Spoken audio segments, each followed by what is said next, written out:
Hello, church. So here is our devotional for Friday, December 19th. Yesterday, we started Psalm 132 and we're breaking it into two sections. So this is our second portion today. Intriguingly, and if you are following along in our Advent devotional, which several of us contributed to, these are UCC pastors in the area who've been doing it the last couple of days. Um, the reading for when I am recording this was done by Becky Saucer, and actually talks about this interaction of David and Nathan as David is considering making a house for God, specifically the temple. And it lays out the interaction in a neat way and offers some of Becky's perspective into that too. What it prompted for me was this comparison with the transfiguration. And when Peter talks about building these booths for Moses, Elijah, and for Jesus while he's on the mountain peak.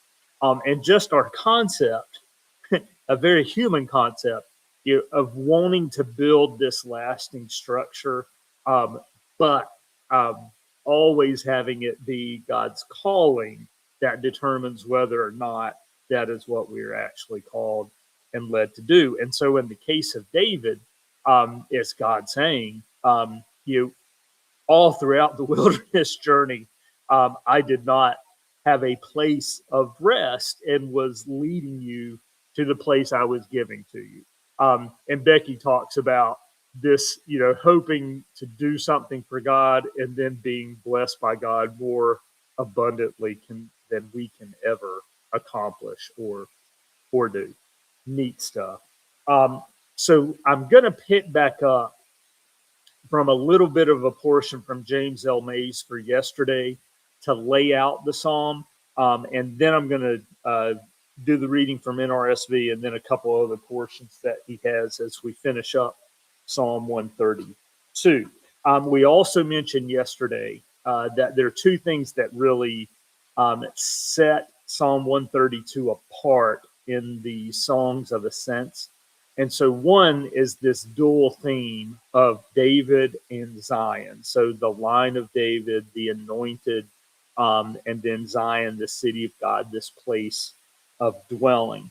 It's also long, which is partly why we split it into two parts. So here's the part you heard at the end of his commentary yesterday, or the end of my quoting of his commentary yesterday. The psalm is composed of various materials. It uses quotations extensively.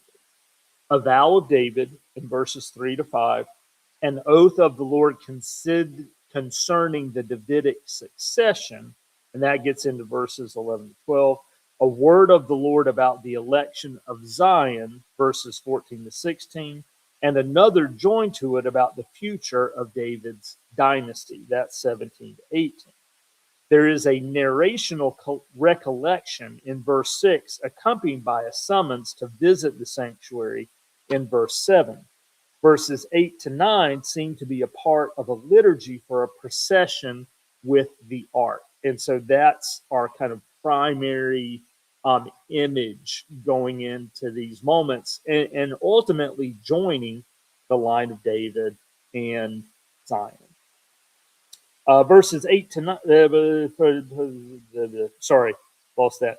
It is likely that some of this material comes from old sources drawn on in the composition of the psalm. The background of verses 2 to 9 is certainly David's introduction of the ark into Jerusalem, recounted in 1 Samuel 7 1 to 2 and 2 Samuel 6 1 to 19. Though there is some uncertainty about the location of Ephrathah and Jair, which is in verse 6, the first could refer to the district in which Bethlehem lay, and the second to the region where Kiriath Jearim was. Verses 6 to 9 then dramatize a group who go from central Judah to its western borders to move the ark in a sacral procession. So this movement taking the ark in.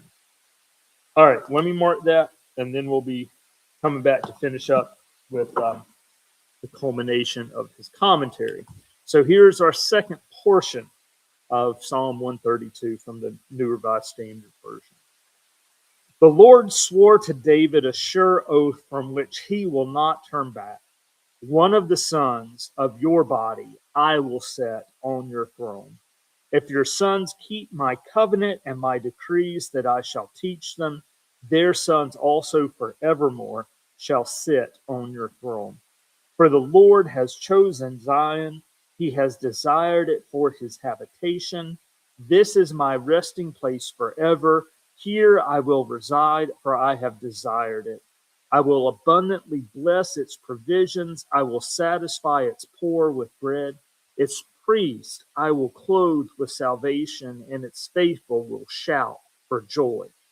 There I will cause a horn to sprout up for David. I have prepared a lamp for my anointed one. His enemies I will clothe with disgrace, but on him his crown will cling. I was partly excited about getting into the Song of Ascents because there is absolutely crossover into our Advent observances because we're talking about the Messiah, and in this case with the capital M, and getting into some of that Old Testament reference. Also, the importance to some, not all, to some of the gospel writers that Jesus is of the line of David and a fulfillment of these promises. So, a little bit more from James Mays.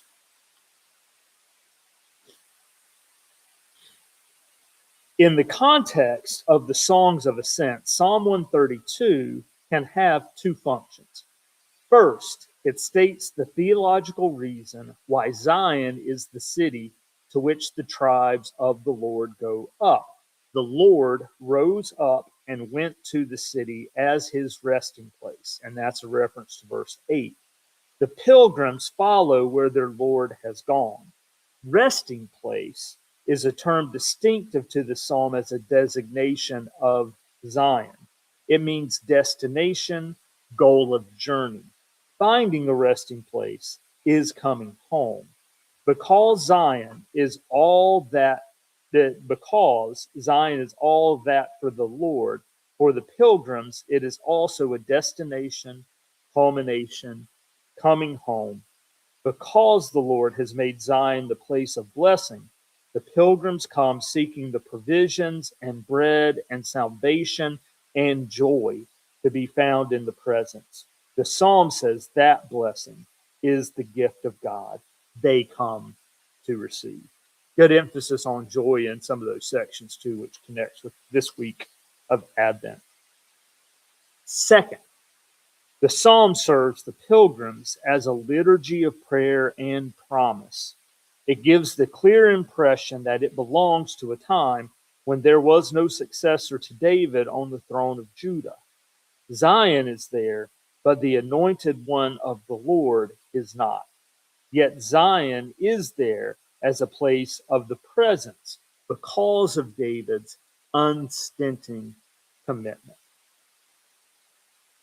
There was also a portion in there, and since I don't have Hebrew, it was not, since I did not take Hebrew in seminary, not as familiar, but he shares, when the psalm is read in the context of the canon of Scripture, the opening petition arrests attention. It appeals to the unnot of David, U-N-N-O-T. The Hebrew word means his being afflicted and humbled. The NJPS, with an eye on the context in verses 3 to 5, translates for David his great self-denial.